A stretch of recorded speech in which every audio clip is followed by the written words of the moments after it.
មកស្គាល់កាហ្វេទាំងពីរនេះដែលមានតម្លៃថ្លៃជាងគេបំផុតស្ដាប់ទៅលោកអ្នកអាចគិតថាជាកាហ្វេដែលដាំនៅតំបន់ភ្នំមានអាកាសធាតុត្រជាក់តែកាហ្វេទាំងពីរនេះវិញគឺផលិតចេញពីលាមកសត្វទៅវិញ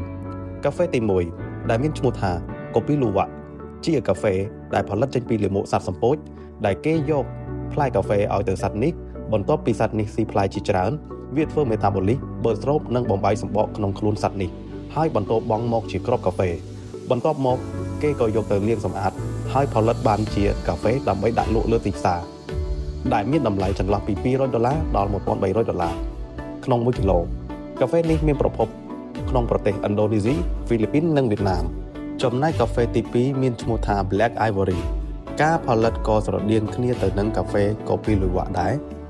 គ្រាន់តែកាហ្វេនេះផលិតចេញពីលាមកសត្វដំរីហើយតម្លៃរបស់វាចន្លោះពី$1,000ដល់$4,000ក្នុង1គីឡូដែលមានប្រភពនៅក្នុងប្រទេសថៃមូលហេតុដែលកាហ្វេទាំងពីរនេះមានតម្លៃថ្លៃដោយសារវាសម្បូរជាតិប្រូតេអ៊ីននិងមានរសជាតិឆ្ងាញ់ប្លែក